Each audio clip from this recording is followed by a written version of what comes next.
सारी तुझीच करणी देवा कृपा करी धावत येर काळ्या मेघा कृपा आता करी.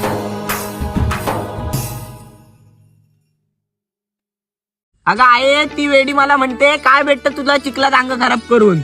अरे बाबा काय समजतं त्या भवानीला लावणीची मज्जा. ऐकलंस ना आहे काय बोलली.